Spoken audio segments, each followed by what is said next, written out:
आणि आता एक महत्त्वाची बातमी येते नाशिकमधून। वृक्षतोडीच्या तीव्र विरोधानंतर नामपानं एक पाऊल मागे घेतलंय का? कारण नाशिकच्या तपोवनात कमी झाडांवर कुऱ्हाड चालवणार असल्याची शक्यता आहे। नाशिक महापालिकेमधील सूत्रांनी ही माहिती दिली आहे। जुनी झाडं वाचवण्यासाठी वाहनतळाची रचना बदलण्याच्या हालचाली आहे, त्यामुळे 900 झाडं तोडावी लागतील असा दावा पालिकेने केलाय।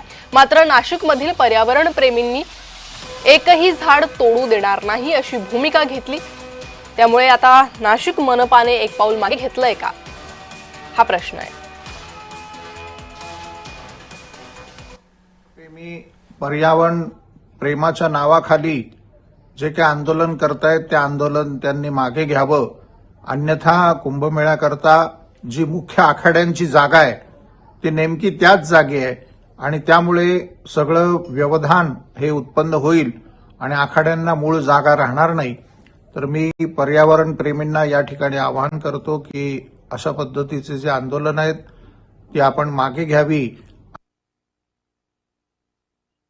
कुठेही निसर्गाचा ऱ्हास होईल, कुणालाही निसर्गप्रेमींना फार वाईट वाटेल असं या ठिकाणी आम्ही करणार नाही। पण कुंभमेळ्याच्या निमित्ताने हे साधुग्रामची जागा आहे, इथे साधूंची व्यवस्था आपल्याला करावीच लागेल आणि त्याचा दुसरा पर्याय आपल्याकडे नाहीच आहे आणि ही जागा साधुग्रामसाठी रिझर्व्ह आहे।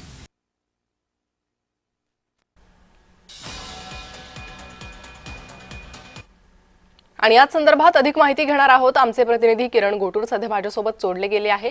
किरण, आपण पाहतोय वृक्षप्रेमी आक्रमक झालेले आहे। वृक्षप्रेमींनी मनपाला देखील ऐकलेलं नाही, त्यामुळे आता मनपाला एक वेगळं पाऊल उचलावं लागेल का? मनपा एक पाऊल मागे घेणार का, हा प्रश्न आहे।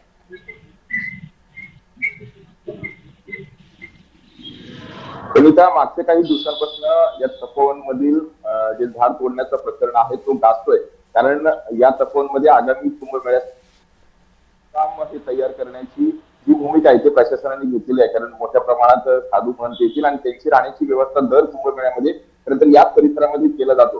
पण या परिसरामध्ये आता मोठ्या प्रमाणात हे झाडं झालेले आहेत आणि त्यामुळे काही झाडं हे सोडावे लागतील अशा पद्धतीनं प्रशासनाची भूमिका होती। पण त्यानंतर काही स्थानिक नागरिकांनी, पर्यावरण प्रेमींनी या संपूर्ण गोष्टीला विरोध केला। कारण साधुग्राम तुम्ही दुसरीकडे करा, पण झाडं तोडू नका अशा पद्धतीची भूमिका ही नागरिकांची आहे। त्यामुळे या सगळ्यावरती उपाय म्हणून मागच्या 2-3 दिवसांपासून एक वेगळ्या हालचाली प्रशासनाकडून केला जातोय।